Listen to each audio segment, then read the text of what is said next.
મહીસાગર જિલ્લામાં મધરાત બાદ વાતાવરણમાં અચાનક પલટો જોવા મળ્યો હતો। 31 મેની રાત્રે 12 વાગ્યા બાદ લુણાવાડા સહિતના જિલ્લાના અનેક વિસ્તારોમાં ભારે પવન, વીજળીના કડાકા ભડાકા અને ધોધમાર વરસાદ શરૂ થતા વરસાદી માહોલ જામ્યો હતો।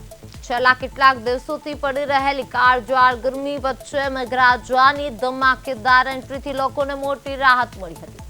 પ્રી મોન્સૂન એક્ટિવિટી સક્રિય બનતા ખાનપુર, સંતરામપુર, કડાણા સહિતના વિસ્તારોમાં પણ સારો વરસાદ નોંધાયો હતો। જ્યારે ભારે પવનના કારણે કેટલાક શહેરી અને ગ્રામ્ય વિસ્તારોમાં વીજ પુરવઠો ખોરવાયો હતો। જ્યારે અનેક સ્થળોએ વીજળી ગુલ થવાના બનાવો સામે આવ્યા હતા અને બીજી તરફ ભારે વરસાદ અને પવનની અસર જોવા મળી હતી। કડાણા લીંબોડા માર્ગ પર પણ જોવા મળી હતી અને જ્યારે માર્ગ પર મોટું ઝાડ ધરાશાયી થતા વાહન વ્યવહાર ખોરવાયો હતો અને વાહન ચાલકોને મુશ્કેલીનો સામનો કરવો પડ્યો હતો। જ્યારે ઘટનાની જાણ થતા તંત્ર દ્વારા ઝાડ હટાવવાની કામગીરી પણ હાથ ધરવામાં આવી હતી।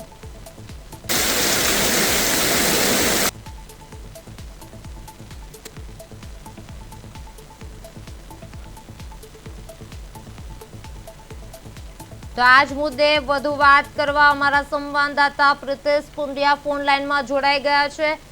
જી પ્રિતેશ, મહીસાગર જિલ્લામાં હવામાનમાં અચાનક કેવો પલટો જોવા મળ્યો છે? જી આથી ચોક્કસ વાત કરવામાં આવે તો જે રીતે હવામાન વિભાગ તેમજ હવામાન નિષ્ણાતો દ્વારા છેલ્લા કેટલાક દિવસોથી પ્રી મોન્સૂન એક્ટિવિટી અંતર્ગત જે રીતે વરસાદની આગાહી કરવામાં આવી હતી તે જ મુજબ મહીસાગર જિલ્લામાં ગતરોજ વરસાદ વરસ્યો હતો। ગતરોજ વહેલી સવારે ને ત્યારબાદ મોડી રાત્રે એકાએક ધોધમાર વરસાદ વરસ્યો હતો। વહેલી સવારે જો વાત કરવામાં આવે તો ધીમી ધારે વરસાદ વરસ્યો હતો, પરંતુ જે ગત રાત્રિએ વરસાદ વરસ્યો છે તે ભારે માત્રામાં વરસાદ વરસ્યો છે, જેના કારણે કેટલીક જગ્યાએ વૃક્ષો ધરાશાયી થવાની ઘટના પણ સામે આવી હતી અને જેના કારણે વાહન વ્યવહાર પણ ક્યાંક ને ક્યાંક ખોરવાયો હતો। ભારે પવન અને વીજળીના કડાકા ભડાકા સાથે એકાએક વરસાદ વરસ્યો હતો। સૌ પ્રથમ રાજસ્થાન તરફથી જે આ વરસાદ છે તે ગુજરાતમાં આવ્યો હતો, એટલે કે જે મહીસાગર જિલ્લાના કડાણા તાલુકો છે, સંતરામપુર તાલુકો છે, ત્યાં પ્રથમ વરસાદ વરસ્યો હતો અને ત્યારબાદ સમગ્ર જિલ્લામાં વરસાદ વરસ્યો હતો। ધોધમાર વરસાદ વરસવાના કારણે ઠેક ઠેકાણે પાણી ભરાવાની પણ સમસ્યાઓ જે છે તે સામે આવી હતી અને જે શહેરી તેમજ ગ્રામ્ય વિસ્તારોમાં વીજળી પણ ગુલ થયાની જે સમસ્યા છે તે સામે આવી હતી। ભારે વરસાદના કારણે ક્યાંક ને ક્યાંક રાત્રિના સમયે જનજીવન પર પણ તેની અસર પડી હતી। બીજી તરફ જોવા જઈએ તો ભારે ગરમી વચ્ચે વરસાદ વરસવાના કારણે હાલ વાતાવરણમાં પણ ઠંડક પ્રસરી છે।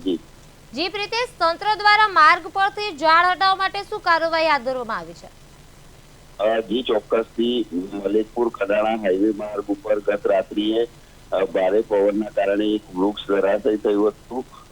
બનાવ અંગેની જાણ પોલીસને તથા તાત્કાલિક પોલીસ ટીમ ઘટના સ્થળે પહોંચી હતી। મહીસાગર એસઓજીની ટીમ ઘટના સ્થળે પહોંચી હતી અને એસઓજી પીઆઈ વીડી દોરડા સહિત તેમની ટીમ દ્વારા જે ઝાડ છે તેને રસ્તા ઉપરથી હટાવવાની કામગીરી હાથ ધરવામાં આવી હતી અને ભારે જહેમત બાદ વૃક્ષને રસ્તા ઉપરથી હટાવી અને બાજુમાં કરવામાં આવ્યું હતું ને ત્યારબાદ પુનઃ જે વાહન વ્યવહાર છે તે કાર્યરત થયો હતો। જી પ્રિતેશ, સમગ્ર માહિતી બદલ આપનો આભાર।